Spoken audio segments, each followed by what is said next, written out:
పశ్చిమ గోదావరి జిల్లా వీరవాసరంలో కొల్లా భాస్కరమ్మ గుండా లక్ష్మీ రత్నావతి ఫౌండేషన్ ఆధ్వర్యంలో సంక్రాంతి సంబరాలు ఏర్పాటు చేశారు. ఈ వేడుకలకు స్వర్గీయ వంగవీటి మోహనరంగ కుమార్తె ఆశా కిరణ్ హాజరయ్యారు. రాధారంగ అభిమానుల కోరిక మేరకే సంక్రాంతి వేడుకల్లో పాల్గొన్నానని ఆశా కిరణ్ తెలియజేశారు. ముగ్గుల పోటీల్లో పాల్గొన్న వారికి బహుమతులు అందజేశారు.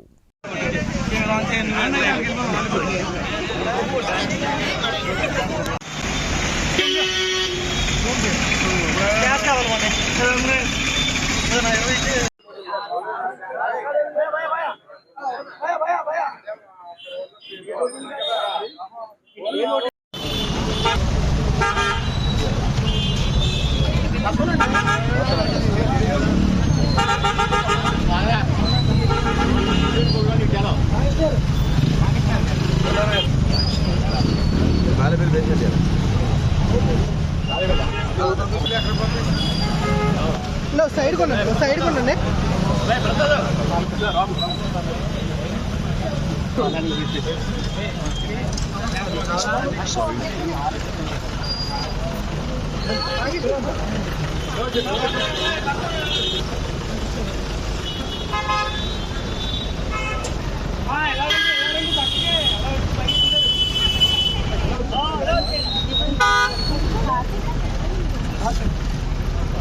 జోహార్ వంగవీటి మోహన్ గారు, జోహార్ వంగవీటి మోహన్ గారు. ఆశమ్మ నాయకత్వం, ఆశమ్మ నాయకత్వం. జై కాపు, జై కాపు, జై కాపు.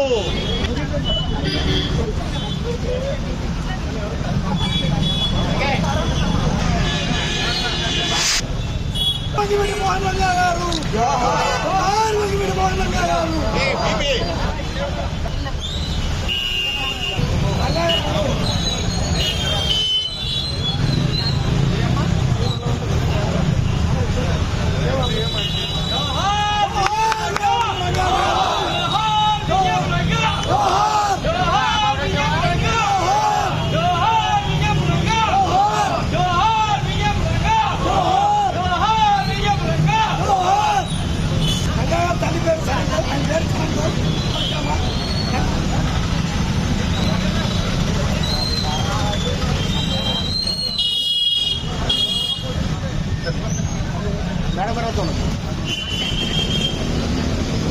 ఆశమ్మ నాయకత్వం, ఆశమ్మ నాయకత్వం.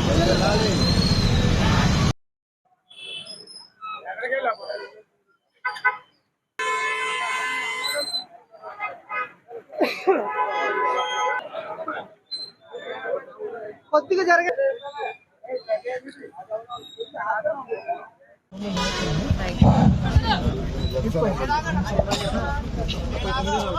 ముప్పై 39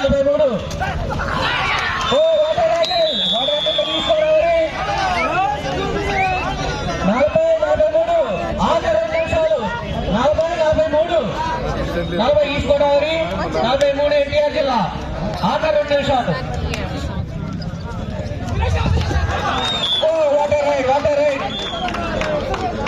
పాయింట్ ఈస్ట్ గోదావరి 41 43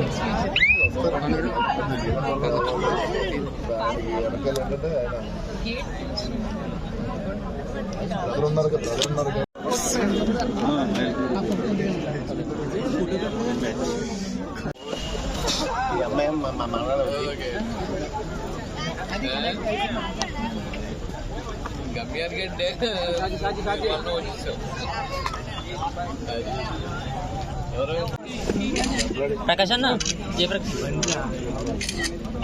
అన్నా ఇలా చూడవా మేడం ఒకసారి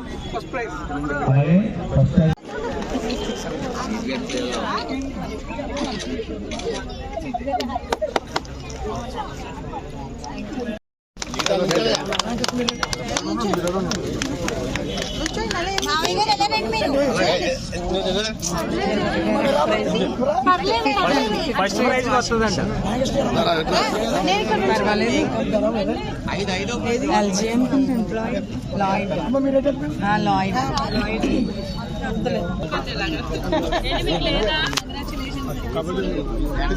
సంక్రాంతి సందర్భంగా ఇవాళ నేను వీరవాసరం మండలం గ్రామంలోకి వచ్చాను.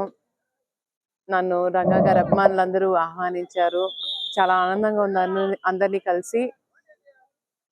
రంగా గారి అభిమానులకు, రాధారంగ మిత్రమండలి సభ్యులందరికీ సంక్రాంతి శుభాకాంక్షలు. నమస్కారం. చాలా బ్రహ్మాండంగా ఉన్నాయండి. ఇప్పుడే ఆడవాళ్ళ ముగ్గుల పోటీ జరుగుతుంది, చూశాను. బ్రహ్మాండంగా చేశారు అందరూ, ఒకళ్ళ మించి ఒకళ్ళు. దేశభక్తిని కూడా చూపించారు. అలాగే మన సంక్రాంతి సంస్కృతి అన్ని ఆ ముగ్గుల్లో కనిపిస్తున్నాయి. జనరేషన్ మారినా, కొంతమంది పిల్లలు అయితే ఇంకా చిన్న పిల్లలు అయినా, జనరేషన్ మారినా మన సంస్కృతి మర్చిపోకుండా బ్రహ్మాండంగా ముగ్గులేశారు. చాలా గర్వంగా ఉంది. సంక్రాంతి ఎలా ఉందండి? బ్రహ్మాండంగా ఉందండి, దాంట్లో సాటి లేదు. పార్టీ న్యూట్రల్ గా ఉన్నారు, ఏ పార్టీలోకి వెళ్దాం? No comments. దాని గురించి అసలు మాట్లాడను, మీరు అడగద్దు. అదే చాలండి, చిన్న బయట ఇచ్చేది చాలు. 3వ తేదీ నుంచి 13వ తేదీ వరకు సంక్రాంతి సంబరాలు గ్రామీణ స్థాయిలో చాలా ఉత్సాహంగా చేయడం జరుగుతుంది. ఒక 4 రోజులు మహిళా కబడ్డీ పోటీలు రాష్ట్ర లెవెల్ అసోసియేషన్ ద్వారా జరిగాయి. మహిళలు మొత్తం దగ్గర 700 మంది పాల్గొన్నారు. మహిళలు 26 జిల్లాల నుంచి రావడం జరిగింది. ఆ తర్వాత వాలీబాల్ జరిగినాయి. తర్వాత మళ్ళీ మెన్స్ కబడ్డీ జరుగుతుంది. ఒక పక్క మళ్ళీ 3వ తరగతి నుంచి క్రికెట్ జరుగుతుంది. ఇవాళ ముగ్గుల పోటీ కూడా జరిగింది. దగ్గర 200 మంది పైగా ముగ్గులు వేశారు.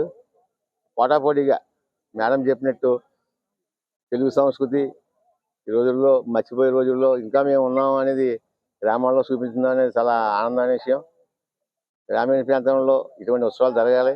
ఎందుకంటే కబడ్డీ అనేది ఖర్చుతో కూర్చుని కాదు, 4 గీతలు గీసుకుని కబడ్డీ ఆడుకోవచ్చు. అటువంటి ఆట ఈ మధ్య కనుమరుగయింది చదువులతోటి వాటితోటి. మళ్ళీ బాగా అభివృద్ధి అయ్యి జనం గుర్తు చేసుకునేలాగా కబడ్డీ పోటీలు పెట్టడం జరిగింది. ఆడవుతారు నాకు